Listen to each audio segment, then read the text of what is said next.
Gamer May Cry presents Assemble with Care 100% playthrough in 4K Ultra 60 FPS.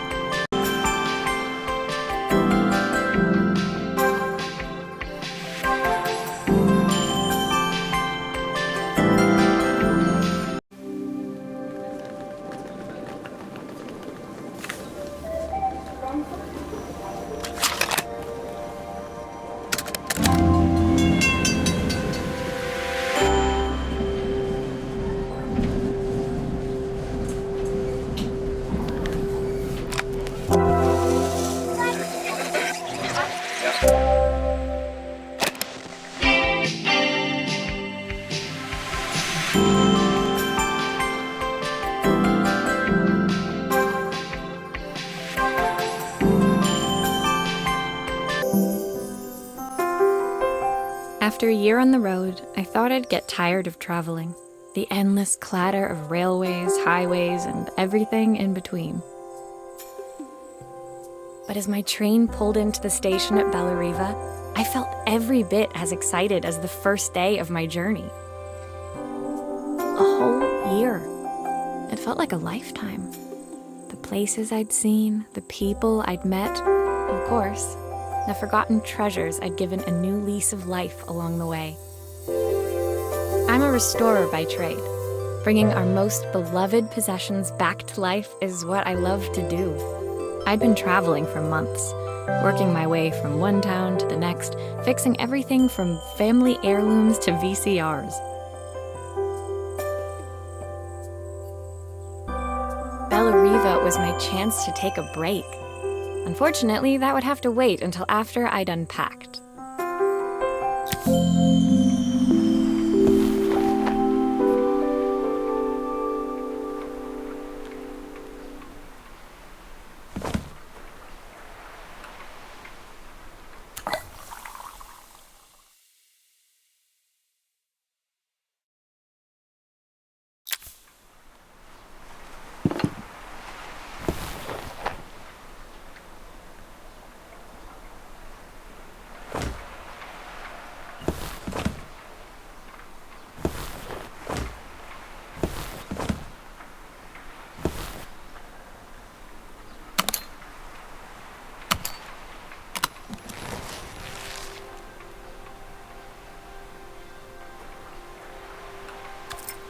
I saw a guitarist wearing these at a show once.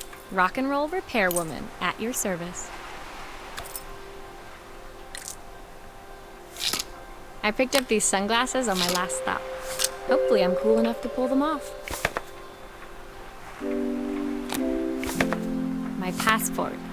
Not many blank pages left now.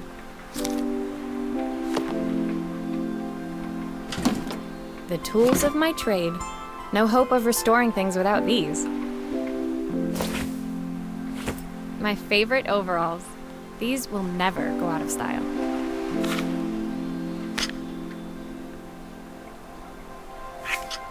Looking forward to taking more close-ups of my fingers with this. I'll hand these out once I'm settled in. Fingers crossed they get me some work.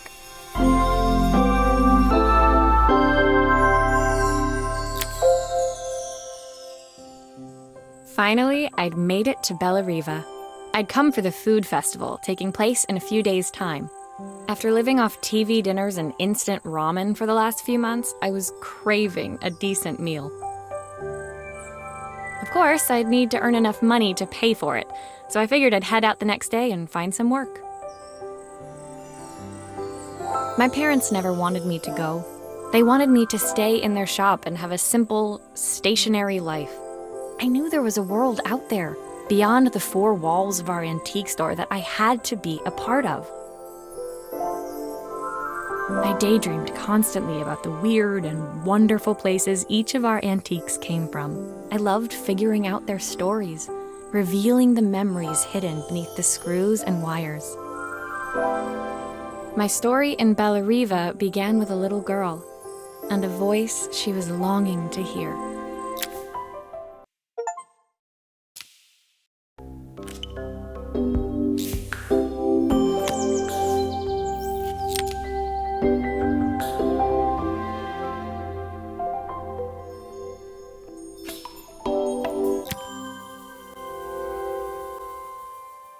It was my first morning in Bellariva, and I couldn't wait to leave my hotel and explore.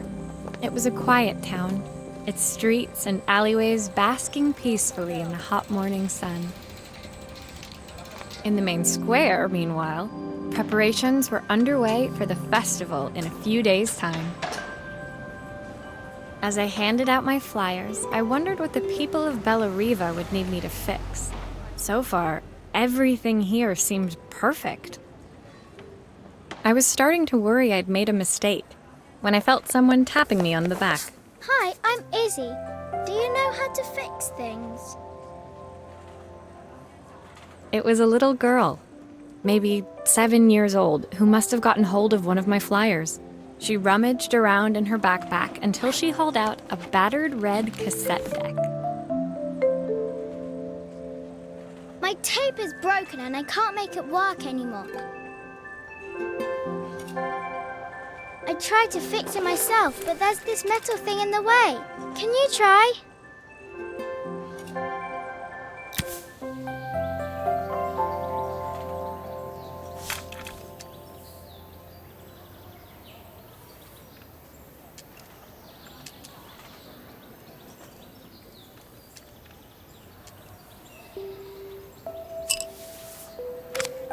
Why did you do that?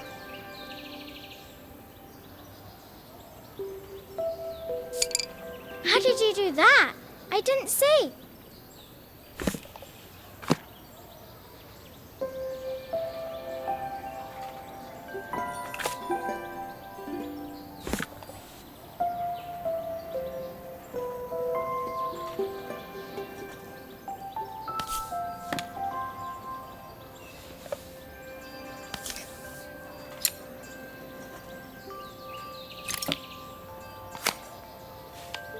Aha!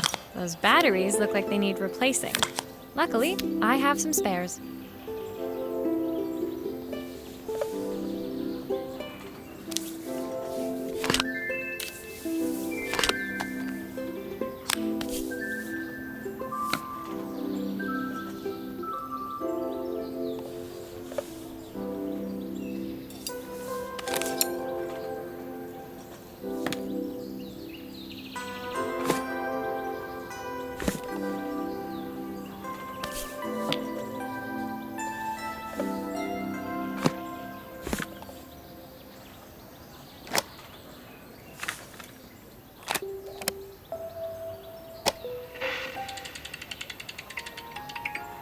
Will you dream a dream for me?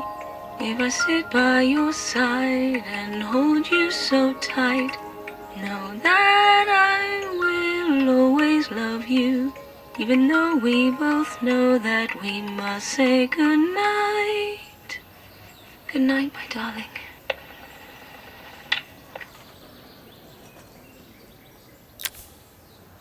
When it finished, Izzy picked up the tape deck and tucked it carefully into her backpack. Thanks, Maria. You're the best person at fixing things ever. No problem. Who was that singing? They're very good.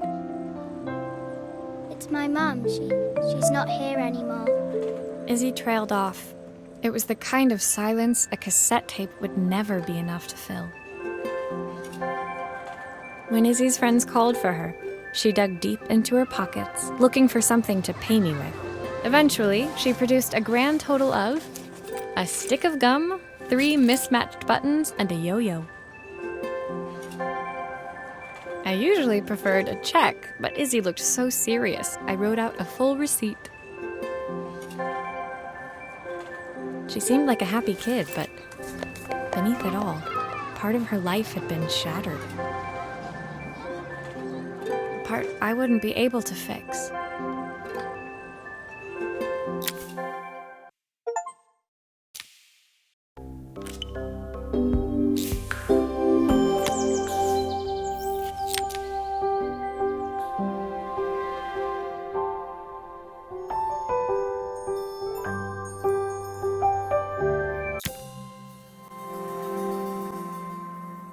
My first repair complete, I spent the rest of the day doing small jobs in and around the square.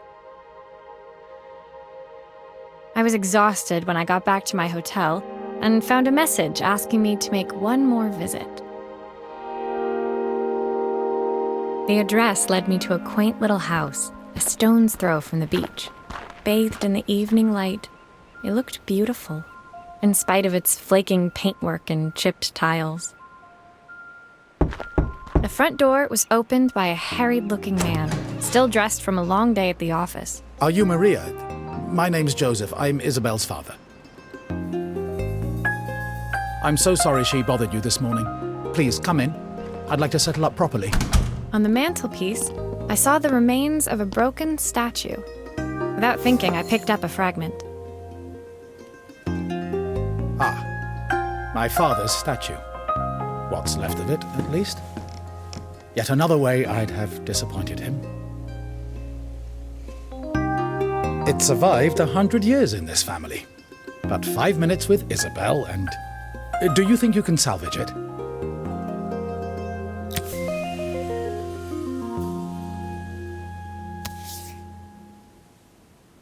Will you be able to see the glue afterwards?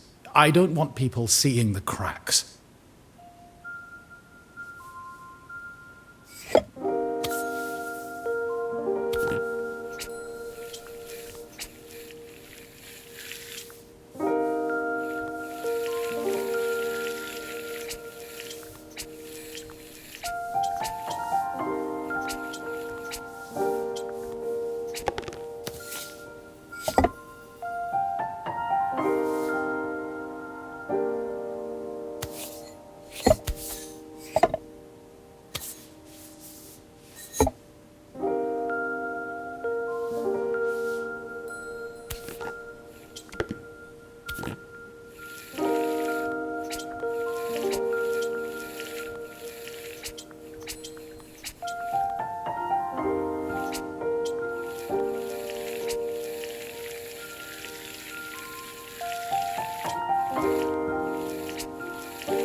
Sometimes I think my daughter should come with a warning label.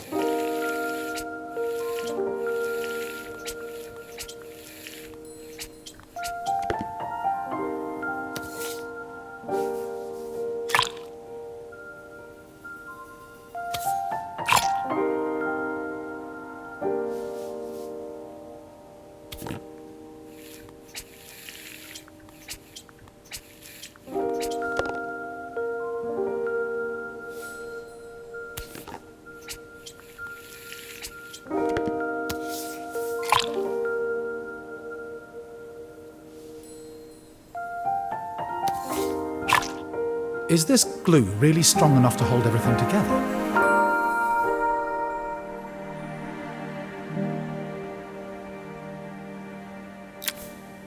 Thank you, Maria. It looks as perfect as it ever did. My father wanted me to make something of myself. He didn't have time for anything less. As Joseph put the statue back on the shelf, it nudged against the family portrait stood proudly next to it. So he was Bellariva's mayor. And that was Izzy's mom. They must both miss her so much. Sorry, I'm a little tired. I've been working late getting things sorted for the festival. There's only a few days to go. Looks like I'll be working late. Again.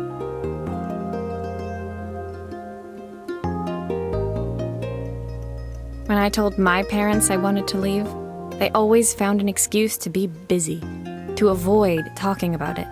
I guess keeping themselves occupied was their way of pretending it wasn't happening. Joseph's work must have been taking up so much of his time. But maybe that was what he wanted. I just hoped he was finding enough time for Izzy, too.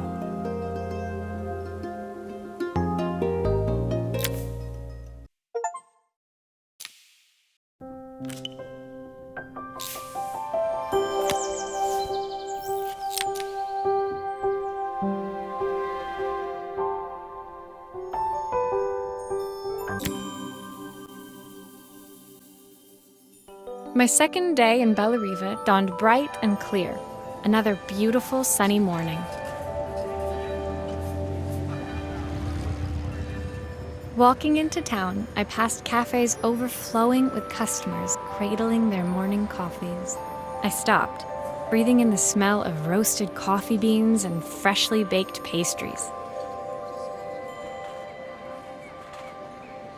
I was about to go inside when the owner of Carmen's, the cafe next door, stopped me.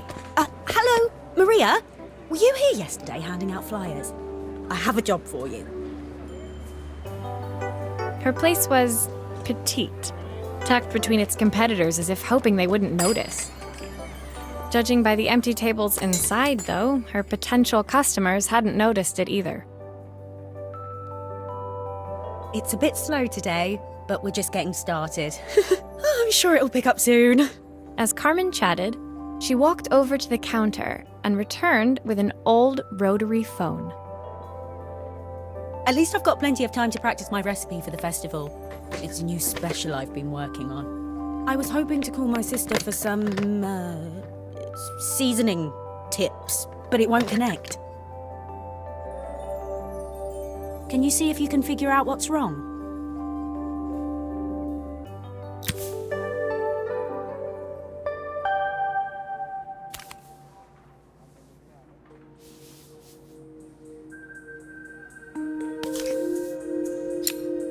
Obviously, we'd normally be much busier than this.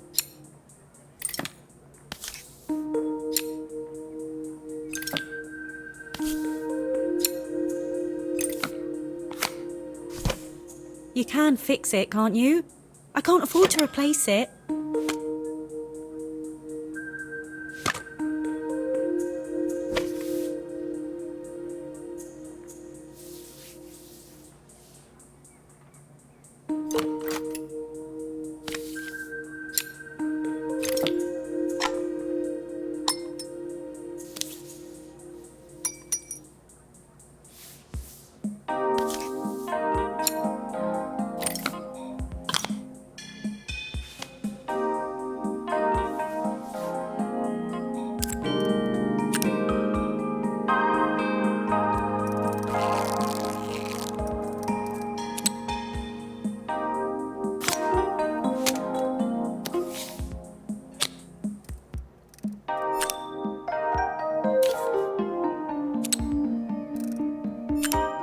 Looks like this new circuit board is all hooked up.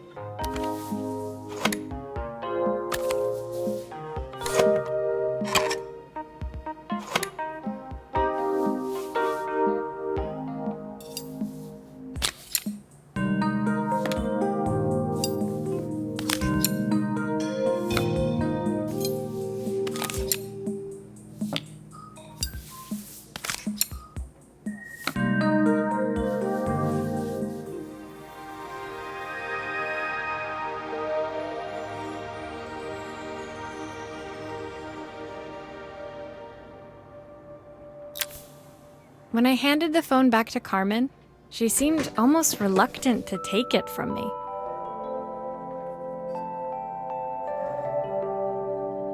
So it's all working now, is it? I don't have to leave it to dry or let it cool down? Nope, it's ready to go.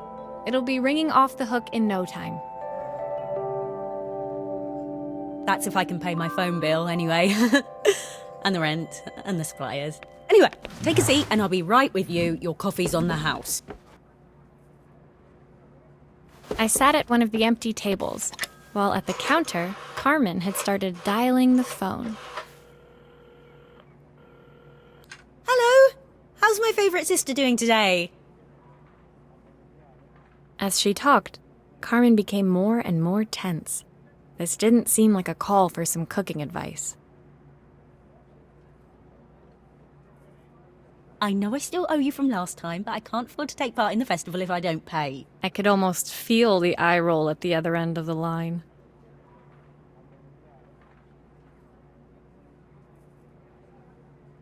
You don't need to be here, though. Can't you just put the check in the post? When the call ended, Carmen brought me my coffee, her hands trembling. Sorry about that. My sister's decided to fly in for a visit. Oh God, I have to get ready. Actually, I might have another job for you. Can you come by tomorrow?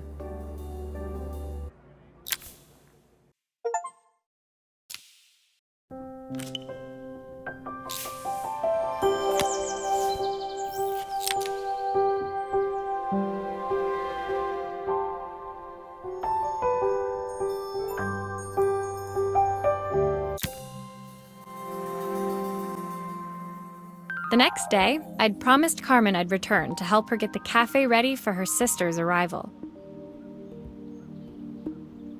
I was about to set out when I received an unexpected call from my hotel's reception desk. Apparently, another guest had asked for me by name.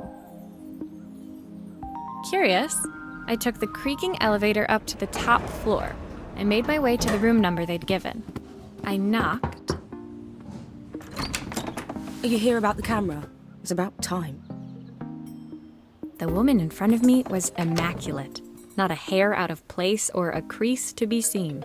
My sister tells me you know how to fix things. I'd usually go to an expert, of course, but in this town... So this was Carmen's sister? The two of them couldn't have been more different. Inside her room, I saw a beautiful reflex camera, any professional photographer's dream. The viewfinder is completely dark. I can't see anything through it at all. I assume you can figure out what's wrong?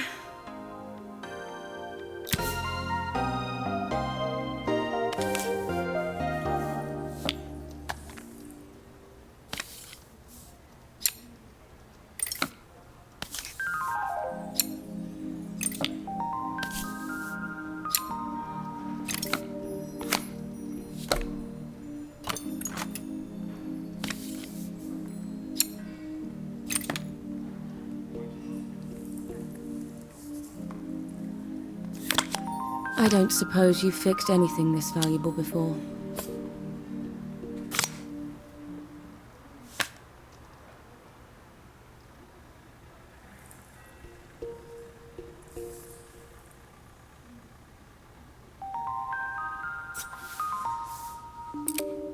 If I used the screwdriver, I could adjust the angle of the mirror.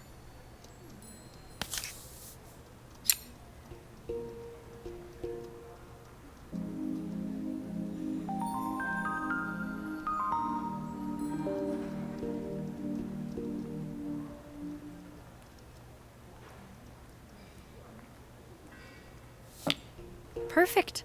Now the viewfinder should be working.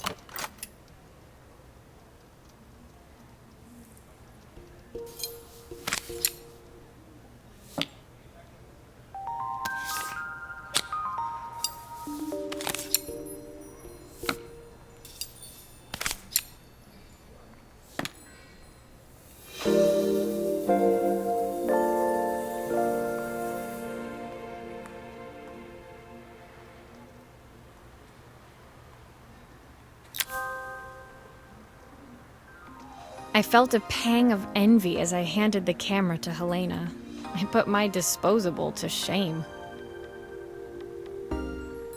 I picked it up on my first trip to Paris. It's a 1958 limited edition, the first of its kind. It cost me 3 months' salary, but it was worth it. I had no idea what 3 months' salary meant to Helena, but I was pretty sure it was more than I could afford.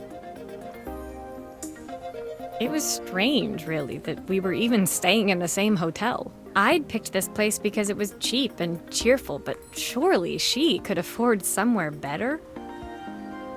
She took some test shots, fiddling with the camera settings until she was absolutely satisfied. This work is immaculate. At least there's one person in this town who knows what they're doing. Sending you to me might be the first thing Carmen's actually gotten right. I wondered why Helena had bothered coming if she thought so little of her sister. I hear nothing from her for weeks, and then when she finally does call me, all she wants is money. If she thinks I'm lending her another penny, she'll have to convince me it's not a total waste of time. That didn't sound good. If Hurricane Helena was about to hit, I hoped Carmen was ready.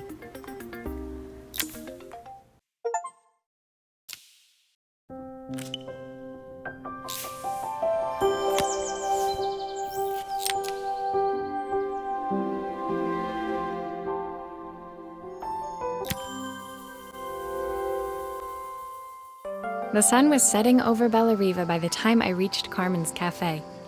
From the outside, it looked as quiet as ever, but inside, I found Carmen cleaning like her life depended on it. Maria! Oh, don't mind all of this. If Helena finds one speck of dust in here, I'll never hear the end of it. Carmen seemed pleased to see me, but I sensed the fidgeting tension beneath each sweep of her mop. Trying to live up to the standards of someone like Helena seemed like an impossible task. I hope you didn't mind fixing the camera for her. She was furious when it broke. I really need this to go well. If she doesn't lend me the money, I don't know how long I can keep this place going. Carmen led me to a back room, where she'd laid out the components of what looked like a neon sign. I had this made when I first opened the cafe, but I'm hopeless with electronics. So there was supposed to be a sign outside. This might explain the lack of customers. I'd like to put it up before Helena gets here. Can you give it a try?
I don't know, it's a bit, flat. Maybe if it flashes, it'll really catch people's eye. Great idea! I think I have a spare part that could do that.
It still needs something else. Maybe we can add one of these.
It works! I'll screw everything together again and you'll be set.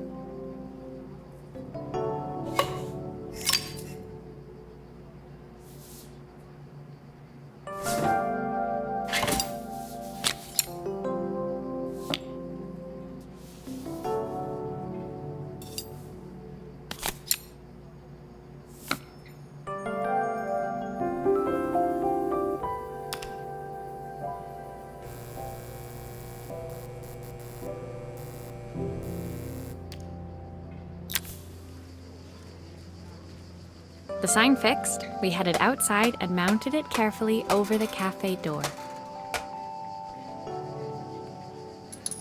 Oh, that's perfect, Maria. It looks just how I imagined it.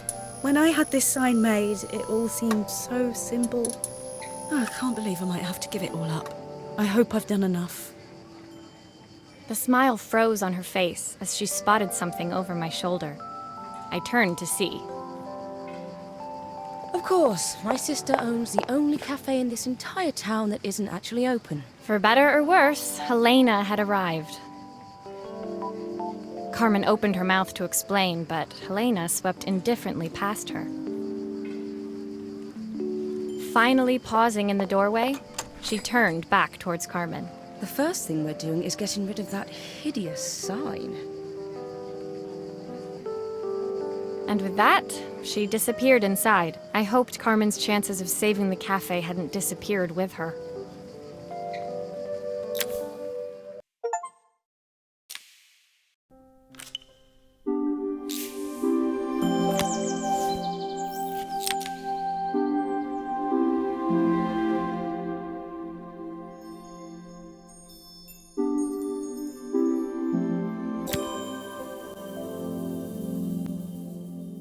It was the day before the festival, and the whole town was busy getting ready.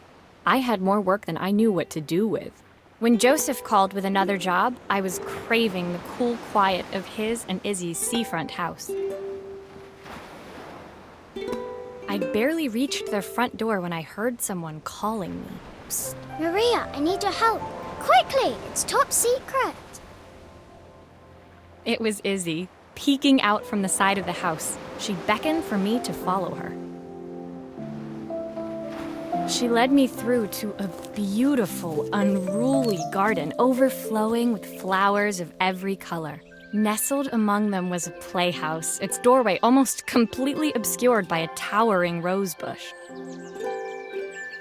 You have to squeeze past it and breathe in real small, like this. Izzy took in a big gulp of air and crawled through the gap and into the playhouse. I hadn't planned on crawling in the dirt today, but the life of a repairwoman never did run smooth. On the table inside, there was an electronic toy. Not exactly the usual stock in my parents' antique shop. I had an accident. I didn't do it on purpose or anything, but it won't turn on anymore. Can you fix it for me?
Do grown-ups play games as well?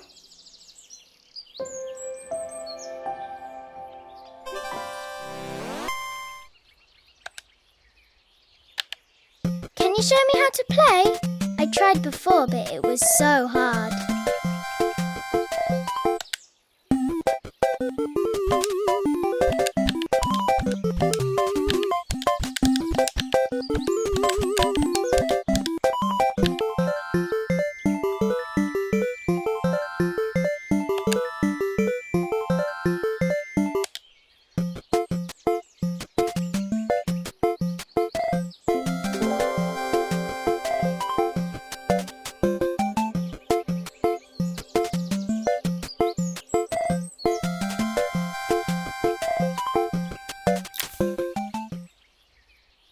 Her toy fixed, I watched Izzy retreat into its screen, taking refuge in a 3-inch world of her own. Well, I'd better head inside. Your dad is waiting for me. Please don't tell him about the game. He'll think I broke it on purpose. Why would he think that? Because, well, I kind of dropped it really hard at the wall. Izzy looked down, scuffing her shoes on the worn floor of the playhouse. My dad said I have to go to this stupid festival tomorrow and put on a stupid dress, and I don't want to. All he cares about is working. He never wants to see me unless it's for his job. I'm not going. He can't make me. With that, Izzy dove back through the rosebush and disappeared into the wilds of the garden. She was so young. She couldn't be expected to see that her dad was struggling too. It made me think, had I really tried hard enough to understand my parents' point of view? I was so focused on the adventures ahead of me. Maybe I didn't care enough about leaving them behind.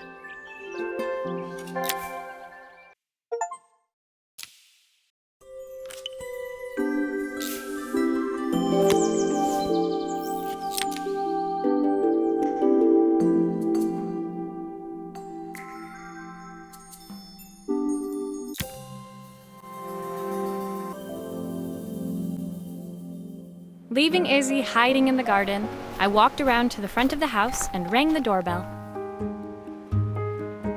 It was only then I noticed my favorite overalls covered in grass stains.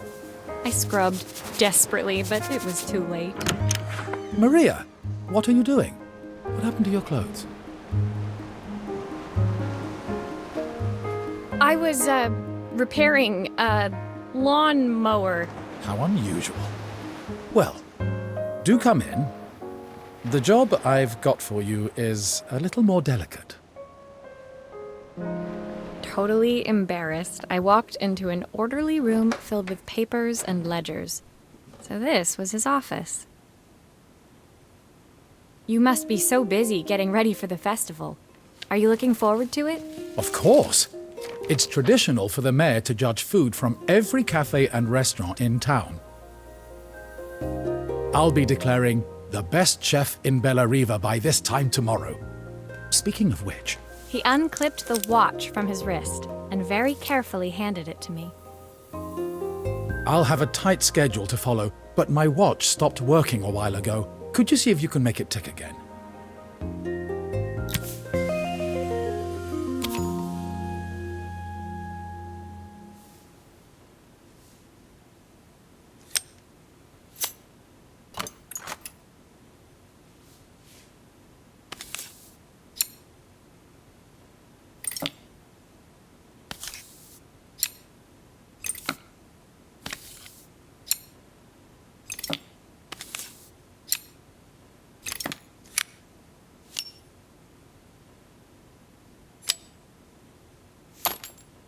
The main plate has completely cracked. I'll need to replace it.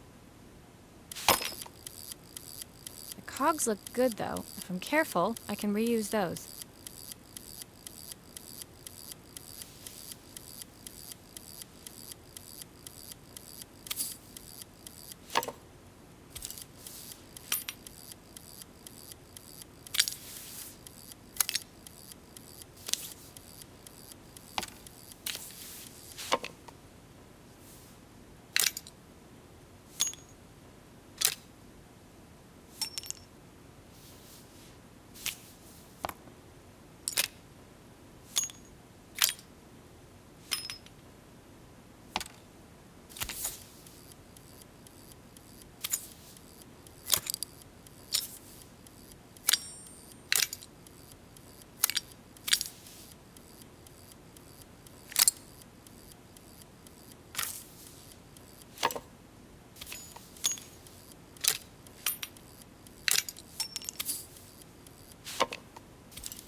Are you sure it will all fit back together?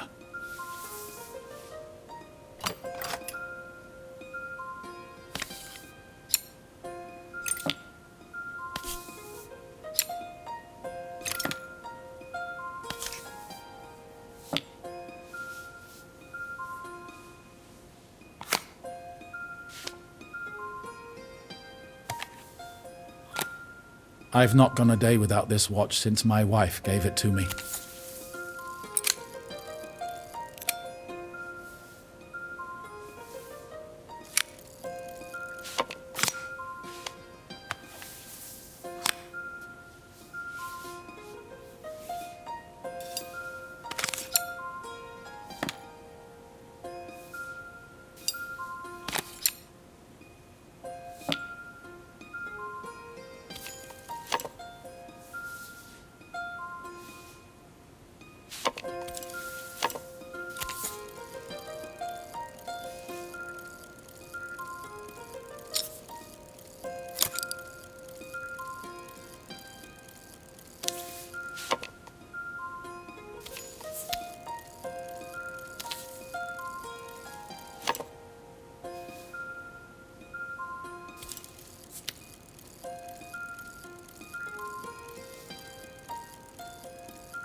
As I handed the watch back to Joseph, my fingers traced over the engraving on the back. I hoped fixing this was one small way I could help him move forward.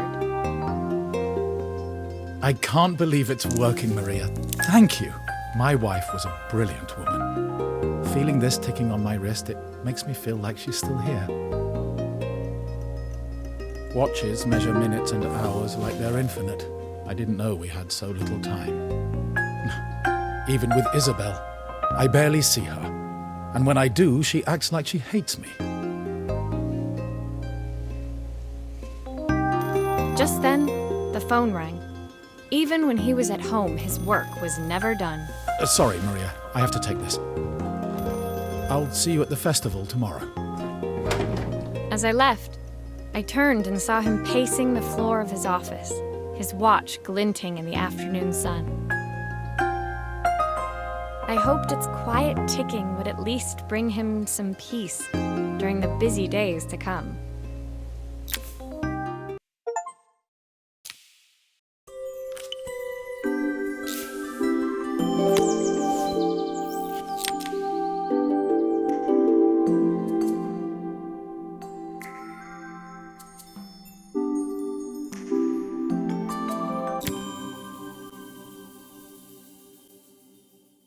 When my last job of the day brought me to Carmen's apartment, the door was opened by someone I didn't expect to see, Helena. Sorry for inflicting this mess on you.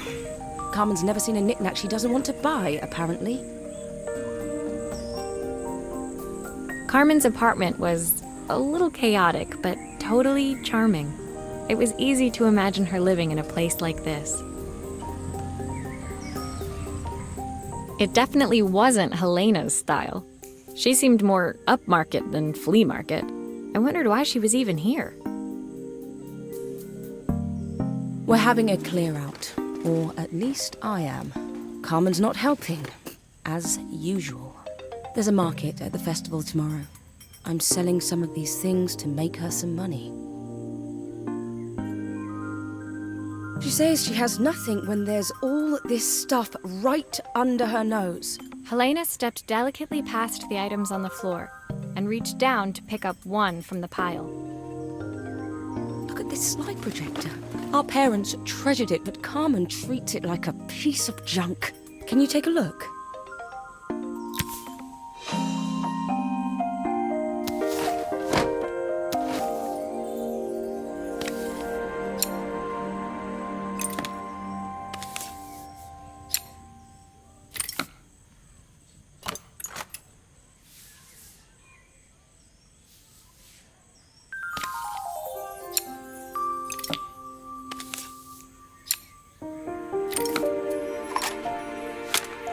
Oh, typical.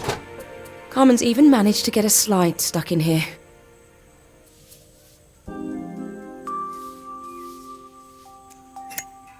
That light bulb is completely smashed.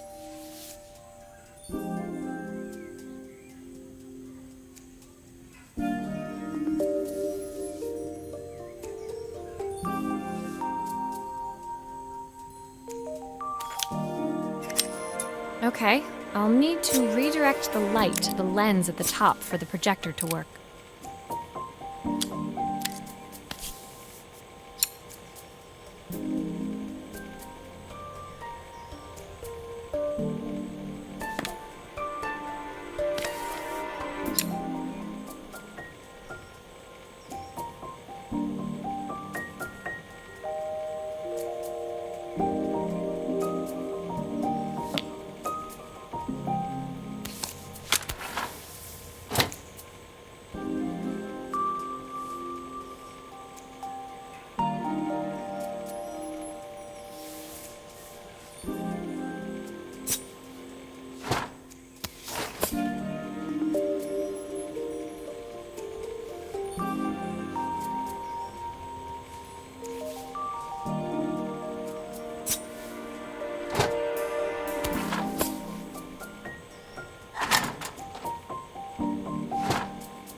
Still a few parts missing. I was so excited when I moved to the city. Carmen, she looks so sad.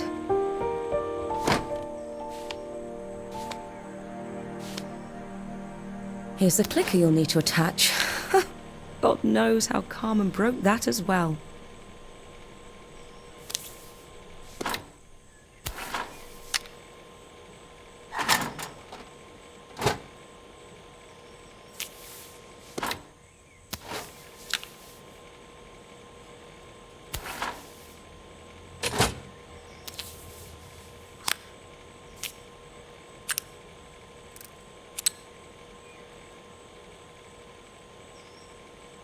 There's still a part I need to attach. Where does it go?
when we were younger, Carmen was always following me around.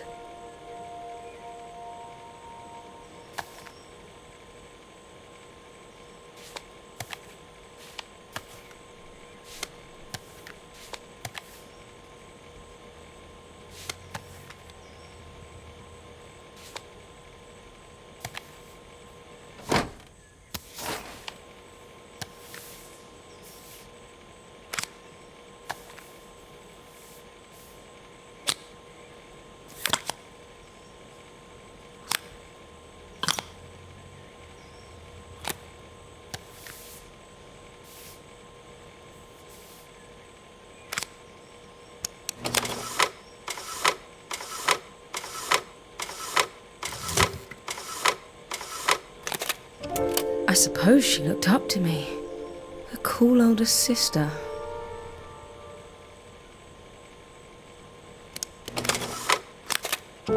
She used to ask me when I was coming home, but I was always too busy.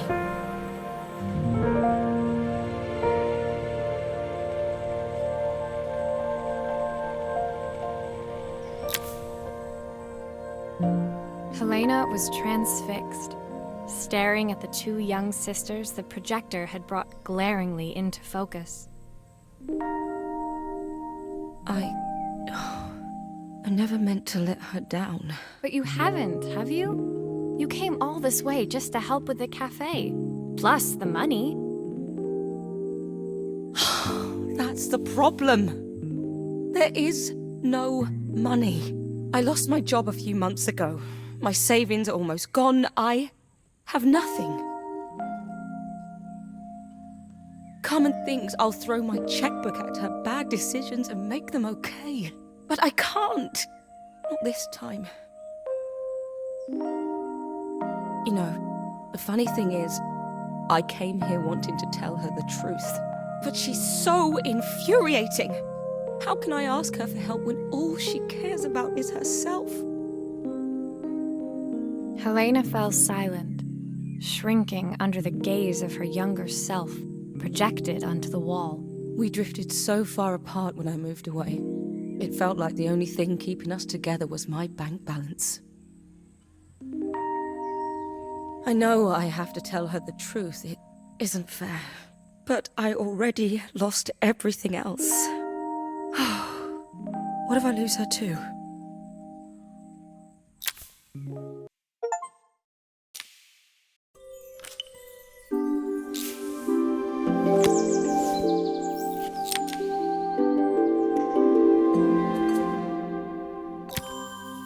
Subscribe for more.